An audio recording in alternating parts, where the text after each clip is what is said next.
You're listening to The Dealmaker's Edge with A.Y. Strauss, diving deep into stories behind commercial real estate leaders.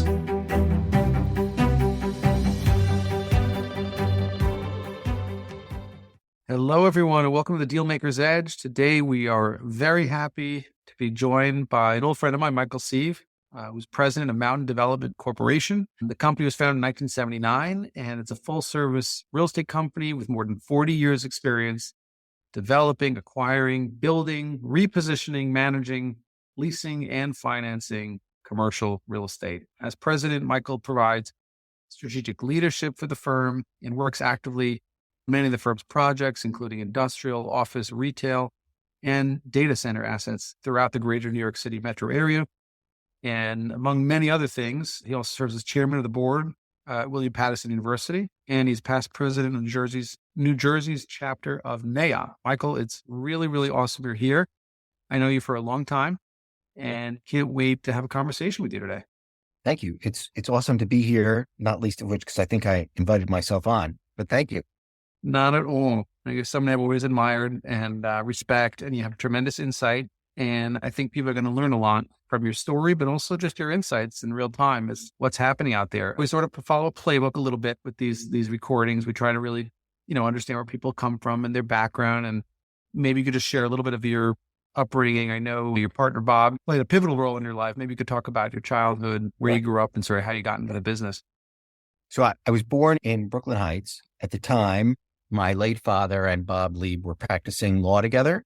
So Bob Lieb loves to tell the story that he was the first person or the only person from the firm who came to visit my parents in the hospital. And he says he held me in his hands like Simba and said, someday you'll be a real estate developer. So Bob and I have had a really great relationship from the get-go. I really grew up in Westchester, New York, in Chappaqua, which if you know Chappaqua, that was very dicey living. I was lucky to make it out of there alive, but I did. I went to school in Philadelphia, University of Pennsylvania, with 10,000 other real estate people. And, I started working at Mountain Development Corp the day I graduated. That was 92. So worked for me. You are a very rare breed of individuals. I mean, I talked to a lot of real estate owners, investors, and they started here and they were there and this person in the business and a long and winding road. You almost were literally poured into the business. I mean, through Bob and everything else. But the fact that you've had that trajectory and that longevity and that rock solid partnership and mentorship from a young age, it's molded you. It's really molded you, and it really, I'm sure, sharpened your thinking in many ways that others wouldn't have had because you had that from that mature growth into the business. You're thrown into it right away. Maybe you could talk about. Yeah, please go ahead. I would say the credit probably goes to Bob because, for a couple of different reasons. Number one is he's created at this company a place that can be a great platform for lots of people, not just for me. And some of that is because we're active and there's things to work on and they're engaging. And as much of it, I think, is his personality. There's plenty of people that sort of, I think, take stock of what they're doing and they think the grass could be greener somewhere else, or they just sort of long for something else. And Bob has great charisma and I think infects people with an enthusiasm for real estate, and merited or otherwise, and gets people very excited about what we're up to and the prospects of what we could be up to and what's in front of us. So I'm not the only one that's been here for a long time. And I think he deserves the credit for sort of creating such a fun place. Absolutely. When I think back to how we met, we actually were introduced by somebody, a developer in New York City many years ago, as I recall now off the top of my head. It was involving a building in New York, and I think you owned the building next door. And I was talking to somebody in New York, introducing me to somebody who was local in New Jersey. So it's just a small world. But a lot of New Jersey developers don't really play in New York City. And I know there's been long history of New York City for you guys. And it's interesting to flow through both of those worlds, the public-private partnerships, the Bryant Park, the other buildings, et cetera. But maybe we talk about your early years. Obviously, you sort of were almost born into it. We're joking, half joking here, right? But after you graduated, you still had to learn the skills of the trade. So maybe you could talk about your first few years. A lot of people listening, I think, from what I'm understanding from feedback, is a lot of people earlier on in their careers are trying to learn from people like you who've been there, done that. So maybe you can describe some of the early years at the company. So I started in May of 1992. And at that time, I graduated with all my friends from college, and most of them went to law school because there were just no conventional jobs to be had. So I was excited to go to work, and I really didn't know anything about anything. I had worked for Mountain Development Corp in the summers doing construction work, but I hadn't really worked, in the sort of an executive environment. And it takes anyone a little bit of time just to, understand how the copy machine works, or like whose coffee mug to use or not use, or like all the little things that go into sort of acclimating. But I would say once I sort of got my footing a little bit, so I was just sort of grasping what was going on. At that time, I was like, geez, this business is really difficult. In 1992, it was like it was today. It was extremely hard to access debt capital. There were sort of more buildings than there were users kind of across the board. It was the rest of the economy was sort of, I think, recovering from what had been a bit of a correction, but real estate was really just getting its correction stride. So it was tough work and daunting, and you sort of left the comfy nest of college where the problems all had answers and whatever, a world where the problems seemed pretty problematic. But it was a great time to learn for a lot of different reasons. I mean, firstly, I think as an investor, it makes people of that era, I think, pretty cautious, which is probably a good thing.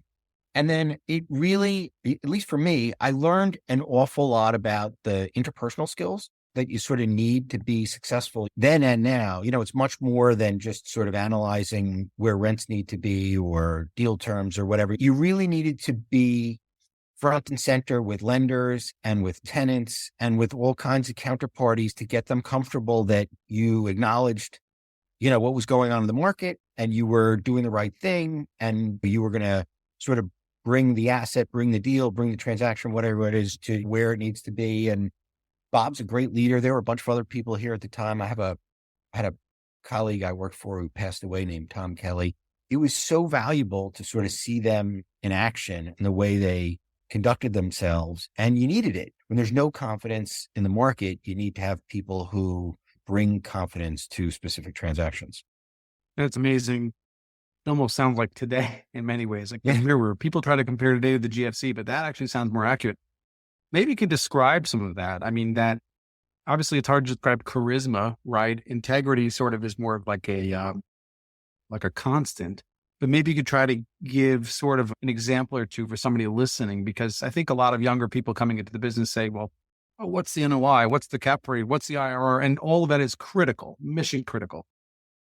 But if you can't engender that trust in your counterparty, and obviously you have to execute, and you can't build that relationship, you're not going to get terribly far. So maybe you can describe a little bit more of that for somebody listening. I think it's human nature that you hear what people say, but you read them. You read their body language, the way they sit and conduct themselves, and the word choices, and a million different things go into it. And I do think when people are not confident, or people are hedging, or, whatever, people see it. And in a market then and now where there's uncertainty, you don't want your counterparty to hedge. You need to know it's going to happen. And it was interesting to see people, whether we were talking to lenders or we were talking to tenants or whatever we were doing, getting them comfortable. Hey, we're going to get this done. We have the access to capital. We're going to do this. We're going to build this space out on time. We're going to complete this approval process. We're going to do the right thing by this asset. I think whatever the expression is, 90% of life is showing up. I think that's a part of it. I think when the message comes directly from the people who are sort of taking ownership of a situation, and they're, putting both feet on the ground and cliche, taking ownership of, hey, I'm here. You've got my word. I'm going to get this done. You need that in markets when there's uncertainty. And I think it goes a really long way. And I think in good markets and bad, it's kind of the relationships that let you do what you need to do. And the only way you get those relationships is by putting in the actual time and making the connections and delivering and being consistent. Really well said. And a lot of business is just how you talk to people and how you make them feel when you speak to them, right? I mean, that's just a big chunk of it, and well encapsulated. I really appreciate that thought. You've been involved in a ton of deals, development. You were early on data centers too. I mean, I remember 15 years ago hanging out with you talking about data centers, and now data centers is just, it's an absolute, monster asset class. And this is, really early internet days. Hopefully I don't take us too far afield of some other topics, but That seems like it's been a passion of yours over the years, and you've capitalized in special ways that maybe others didn't. But maybe you could talk about how you saw that as an opportunity where other people might have missed it. Well, it kind of fell into our lap, the first one. And we gave a presentation at an industry group to a group of people that were all kinds of different industries. It was some sort of networking thing. And one of the attendees was the head of a New York City based data center group that was kind of small. They were sort of spun off. They'd been part of a public company. They were owned by, CalPERS or one of the pension funds, and they were looking to grow. And they liked our presentation. We kind of hit it off. And what I thought was interesting then was we were very well suited to each other. Like, they knew everything they wanted to do in the space. They had a really good plan for how they wanted to grow. They didn't have the human resources or the experience to sort of have a site and get it entitled and develop and sort of finance it, which are all things that we do. So we sort of made a deal with them really quickly. I remember we had a meeting with them, the sort of a meeting after we exchanged pleasantries, and we were like, describe your dream deal, and they sort of laid it out. And we were like, all right, well, we could do that. And they were busy. They were like, it was a very tech oriented place, like they were constantly working on stuff. So to have guys like us that teed up the real estate, brought in all the right professionals, moved it quickly, did all the things you have to do, got it entitled and built it. Tech was a little complicated back then. So we didn't pay for the whole project. We paid for the site and we did the core and shell, but it was still like major investment that wouldn't have sort of been viable for an alternate use. So it was nothing to do all that. And we did that with M&T Bank, who's just been a great relationship of ours. But the punchline is it was like a great real estate deal because they had a great business and needed things to happen. And we sort of connected with them and cooperated really well. And the results were great. So I loved it. It was much more than just kind of commodity real estate. I'm going to pick one of these off the shelf and I'll take the less expensive one. Well said. What years what was your first year where you first did a data center? It was like late 90s we're talking about, early 2000s? I lose track of those things. It might have been later than that. It might have been early 2000s, but still that's very early compared to where we are today as a country with data versus then. I mean, well, it's probably why we got it, because now the space has gotten crowded and there are a lot of people who do it. So you're probably less likely to bump into somebody at a cocktail party and have it connect that way. Yeah. But the concept I think is true, which is, there are plenty of people who have busy day jobs, and if we can hook up with them and add value to their lives and vice versa, that stuff is super fun. Yeah, absolutely. I think a lot of people in the real estate game is that they focus on those relationships. Someone once said, buildings actually have no value. It's the people inside those buildings that give them the value. So you've built great relationships, whether it's a big law firm locally and then finding a property for them and building up for them, or a data center and sort of working backwards. The bricks are almost secondary to the company and the primary business operating within. So that's a great management tool to grow. And you've done office and you've done industrial, you've done retail, you've done pretty much everything. Maybe you could talk about a deal or two. If only we could go back in time and do more. Yeah, exactly. And look, you have to move forward, never back. Mm-hmm. But maybe you could talk about like a deal or two that you thought was really special, one or two that were close to your heart and you put your heart and soul into and you were really satisfied with the results. I guess we've had a bunch that have been fun. We did one that was particularly meaningful for Bob. In Roseland, we bought a building that it was a Merck building, but it had really been a predecessor entity, Organon, which through mergers and acquisitions became Merck. We bought it vacant, and it's a big building. It's probably 400,000 square feet. And normally we wouldn't do that. And I think normally most people wouldn't do that. It was just, even when we did it, I guess this was 2012, it was a lot of empty office space to take on. But Bob was really struck by the quality of the building. And he was right. I mean, it was really a special asset. And so we took it on with an institutional partner, and right out of the gate, we thought we had landed a tenant for half the building after we bought it, but well before whatever. And we probably worked on that deal for 8 or 9 months.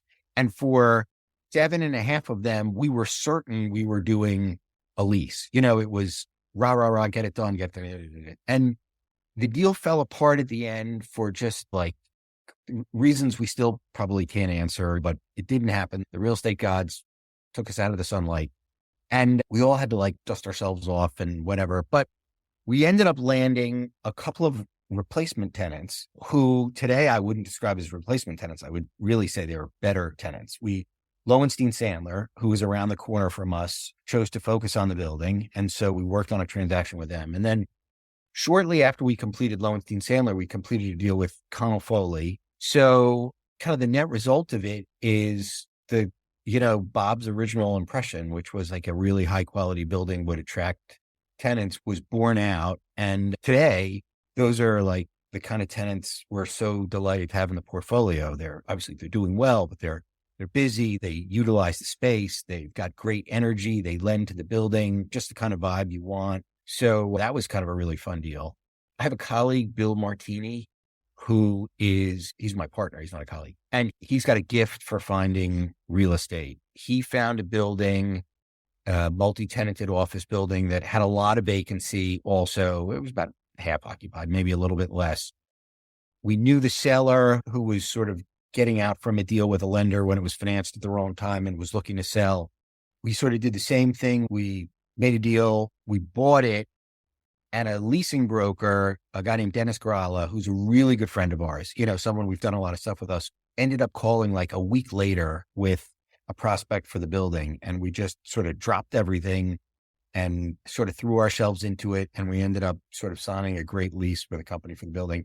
It was a ton of fun. That's the best real estate, when it's kind of like relationships and there's something to do. I mean, there was a lot of work to do, but it was fun work doing it. The one you mentioned in Manhattan, some of the assets we buy are kind of what I described, like value kind of plays where we're going to run around and do stuff. Years ago, we bought this asset in Manhattan on Bryant Park, and it's not a huge building, but it's really a beautiful building. And we've turned it just about exclusively into fashion showrooms, which is, this like funny little niche use, but it's the best. It's so interesting. We've got all these great tenants, and not even when we're over, they sort of like, we're in their world as their guests to sort of understand what's important to them and why they need this or why they need that and how they use the space. And they're super networked amongst each other. They all know everything about who they're selling to and where the buyers are going and where they're going next and what's selling and what's not selling. It's a great sort of fun lifestyle to be a part of those kinds of industry buildings. That one is really fun. So that's a great asset. Absolutely. And I know Bryant Park is near and dear to Bob's heart too, Okay. with the public-private partnership and everything else. Okay. And what he managed to pull off there, incredible. Maybe we fast forward to today a little bit. You've seen a couple cycles. There's a lot of interesting things happening in real time today. You sort of touched on some of them. You speak to a lot of people. You get a sometimes almost different read, different vibe. Some people are optimistic. Some people are pessimistic. Obviously, certain things are factual and certain things are emotional. Maybe you can give us a view of sort of how are you looking into this market? Obviously, markets come and go, but the relationships never change and deals can come at any time. But are you bullish over the next year or two? Are you squeamish? Are you, bearish? What are you thinking as far as just growth opportunities today? Or is it more of a time to just maybe pull back and wait for some trouble? I think we're kind of net bullish. Like everybody else, we kind of preferred paying half of what we were paying in interest a year ago to what we're paying today. We're not going crazy. I mean, if you came here from Mars and someone told you your cost of debt capital was 5.5% or 6%, I think you'd be like, oh, that sounds reasonable. I should be able to build a business, those kinds of rates. And when I started in the business, it was, if your rate was under 10, you were doing a good job. But obviously that affects everybody's cash on cash returns. So it affects values. And I do think the banks have to do a lot to assure people that they can manage their portfolios. So, lending is just off in a lot of places, and it's an awfully good time to have some relationship lenders.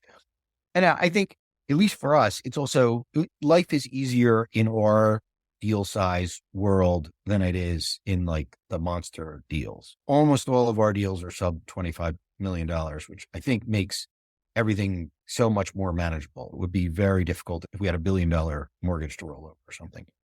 And then in terms of just demand for space and what works and what doesn't work, I think we're seeing what everybody else is seeing, which is interesting assets that are sort of located in or around like really dynamic 24/7 kind of communities are doing better than kind of isolated assets for sure. In our portfolio, generally speaking, smaller users size wise are using their space more robustly than larger ones. We've got different kinds of space, so things are different. I think we felt it earlier in retail where there were some users that just their businesses weren't going to be there. But today we feel really bullish on retail. We don't have enough retail space to lease. The demand is great. And the people who are in those spaces, I think, are doing really well. And we think there's room to grow over there. I think in industrial, even if it's not as good as it was whenever 3 years ago, it's still great across the board. And an office, I think, is very asset specific, the nature of the space, the nature of the users. But ultimately, I think these things find their footing. If you've got vacancy, you lease it and you sort of meet the market for what the market needs. So our hope is that we find over the next 18 months, some interesting projects we can take down and work on. That's awesome. I appreciate that. It was a amorphous question and you navigated it beautifully. You mentioned a couple of deals that you thought were going to go one way and then radically shifted to the other way. And I guess when you buy some of these buildings, you're very opportunistic. You bought big vacant buildings and so on and so forth. You've gone through some real stress. I mean, just managing through cycles, managing through deals going for 7 months and then dying on the vine. A lot of this business is mental, like all business. It's just showing up, getting through that day, rinse and repeat. So we call this podcast the Deal Maker's Edge. We really try to get to the mind of people who are managing through these stressful, dynamic, fluid situations. So you've had adversity. And the question I have is sort of how do you manage it so that you can keep showing up for your team and your investors and partners and so on, and for yourself? And sort of like a macro mental health management question for you. We have a partner that we own a bunch of assets with, Andy Gottesman and his family. And Andy and I talk a couple times a day. And we oftentimes see the same things very differently. Like, this is great. Oh, this is terrible. I think the act of having people you respect that you can talk to and sort of not bottle it up inside, but sort of lean into the things that you have to deal with, I think it makes problems vastly more manageable. Invariably, the things that we think are going to be great are never quite as great as they are. And the things that we think are going to be horrific are not quite as horrific as we think they're going to be. And I think most of it is, you sort of tackle it with people around you that sort of help you navigate it and make the best of it. I think the people who get lonely because they're keeping it all on their shoulders and they don't have people they can assimilate all this stuff with, it gets to be very taxing. Absolutely. You bottle it up and you need partners, you need team members that care, that have your back through thick and thin. And I couldn't agree with you more. We joke around a lot. Yeah. And and in this space, you have funny. to laugh. So, I mean, what makes the joke about it? If you're not laughing, you're not doing it right, no matter what you're doing, right? But the other question I have is somebody right out of college, a junior version of yourself from when you graduated, meets you up, they're looking for a mentor and they sit with you for a half hour, 45 minutes. What are the nuggets, a lesson or two or moral or two, other than we've described? What do you talk to them about as you help them project out and sort of map out their possible future? I think for me, it's a people business. And something that's always worked is just like disciplining myself to really listen. The obvious one is you sort of, you compete for tenants, particularly in the suburbs that have choices, and you network your way to get a chance to have coffee with someone on the tenant side. And invariably, if you're patient and you listen and they tell you what they're up to with their business, you can get some nugget of information that wasn't part of the deal before. But if you can find a way to work it in there, it could be the distinguishing thing. And I think it's on the entitlement side, it's the same thing. The temptation is you assemble a great team of professionals and you want to let them guide it because they do it all the time. But if you can get in front of the mayor or you can get in front of the people on the council and hear their sort of stories about whatever, invariably you find something useful that can sort of help shape and move things on. So I think listening's a great skill. And listening to people on the other side of the table, not just the people on your side of the table, is an awfully good way to get stuff done. And I do think if I was just starting to sort of really observe the people that you admire around you and not just their intellect, but the way they conduct themselves, how they negotiate, how they deliver good news and bad news, and how they treat their team members, and what do they do to get people motivated and excited. Those are skills you only sort of learn by observation. I think they're awfully useful. Really well said and great lessons. and the lesson of listening and how you treat people and projecting confidence and navigating and the partnerships. I've taken away a lot from the conversation. I'm sure our listeners will as well. Last question is there anything else I should have asked you that I didn't? Anything else you would have liked to have answered that I just would not have thought of to even ask you? I don't know. It's fun to talk. Well, Michael, I got to tell you, it's always fun hanging out with you. Besides for the great talent, besides for the articulate nature of which you express yourself, you have a great energy to you. And I think that energy attracts people to want to deal with you when people can deal with a lot of others. So I really appreciate the time and our friendship. Great hanging out. And really looking forward to watching more and more of your continued success every single day. And again, just want to thank you for being on today with us. The feeling is mutual. Thank you for including me. Awesome. Thank you for joining the Dealmaker's Edge. Don't forget to follow us on your favorite podcast platform. Give us a 5-star rating so more people can follow the conversation.